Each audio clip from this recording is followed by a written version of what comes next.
Brantley with the Arkansas Times on Monday, May the 15th. It's another deadly day in Arkansas. At this moment, there's a funeral that hundreds of people are attending for Kevin Mainhart, the Yell County deputy who was killed Thursday in an encounter with a motorist on a rural road.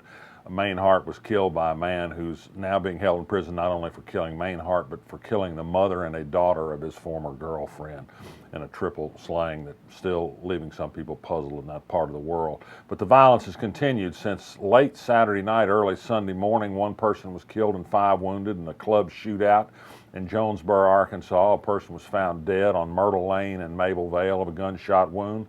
2 women were found shot to death in an SUV next to a mobile home in southwest Little Rock this morning. And to cap it all off, there was a shooting of a man seriously injured in a tavern pool hall scuffle in West Little Rock early this morning. And that's just as of midday today. There may be more. This is somewhat related. We learned this morning in an article in the Arkansas Democrat about a subject we've followed for several months, and that's the number of Little Rock police who are allowed to take their cars home. And most of them, more than 219 cars, are taken home every day by little police officers. Most of them go outside the city of Little Rock. Little Rock police are afraid to live in the city of Little Rock, apparently. Too much crime here. Who can blame them based on the rundown? In any event, city manager was going to look at abbreviating this policy somewhat, perhaps not let people drive cars home 50 or 60 miles one way every day, but he says because of the uptick in crime that it's just not time to put that new policy in place. I don't quite get how putting a closer to home rule on cop cars would somehow harm the uptick in crime. I think more cop cars on the streets closer to home might be a good thing, but that's just me. Big news today from the Arkansas Bar Association. It's formulated a proposed constitutional amendment that it's going to have reviewed by its House of Delegates, and it won't go forward with an endorsement unless they approve in June, that would answer the amendment approved by the legislature in the recent legislative session to put a cap on damage lawsuits to make it harder to get money out of nursing homes and doctors and hospitals and malpractice and abuse cases, and to put a cap on the amount of attorney's fees attorneys might charge. Now, the Bar Association's amendment would roll back both of those things were they to be approved, but they have other things in the amendment to make it more popular. One would be disclosure of dark money spent in political races. Another would be a bar on legislative spending that's turned into bribery and divvying up of the state's surplus money every couple of years. Another would restore the balance of power between the executive and the legislative branch and give a little bit more power to the governor, something Asa Hutchinson ought to like. This would certainly complicate the campaign for the amendment to limit damages, which otherwise will be just a festival of beating up on lawyers and greedy lawyers and that sort of thing in the name of economic development. Of course, that's always the magic word in Arkansas. The bar thinks it can put a volunteer petition drive together to get this on the ballot a long time until November 2018, but it's a big new development. The city of Damascus failed to persuade a circuit judge in Conway to stop an order that it no longer enforce traffic laws on Highway 65 through the city for the next year.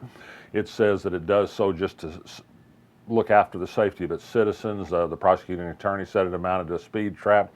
The judge said he wouldn't stop the prosecuting attorney's order that the police stop enforcing the law because he's made provisions for state police and county deputies to step in their stead, so there's no harm to safety if the lawsuit goes ahead without that injunction in place.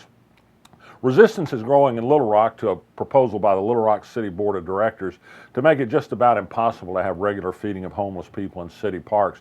There's some directors who just think it doesn't look good to have a bunch of homeless people hanging around in a park getting a free meal on Saturdays, particularly in the city's Showcase Riverfront Park. Just discourages the right kind of people from attending there with the wrong kind of people, those dirty homeless people. Well, there's a lot of people who are advocates for the homeless and who have some sense that we're born to help people who are less fortunate than ourselves. But apart from that, the state has a new religious freedom law, and similar laws have been used in other states to stop just this kind of city ordinance. Yes, you're a Christian, let us say, or a Muslim, or a Jew that believes in providing food to homeless people who are hungry, and that the city says you can't do it. You can raise a religious objection to it under the state law and perhaps stop the city from doing this sort of thing. They ought to work out a sensible proposal, not just stomp down on the people that want to feed the homeless. But that's Little Rock at work for you. The Walton family is busy in California, the most expensive school board race in United States history. More than $10 million have been spent. nearly $3 million of it by Waltons, who are trying to beat a candidate for the school board, a wonderful former teacher who just happens to not be wholly on board with the Waltons Charter School Express. And so they've got the money to back it up. $2 million is chump change to them. Tuesday night, the election will be decided.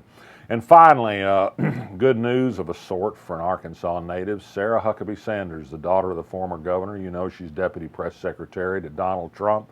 She's made the big time now for sure. Somebody portrayed her in a skit Saturday night on Saturday Night Live. She came off a little bit better than Sean Spicer in some respects anyway. You'll just have to see it to see what you think. But anyway, congratulations to Sarah for making the big time.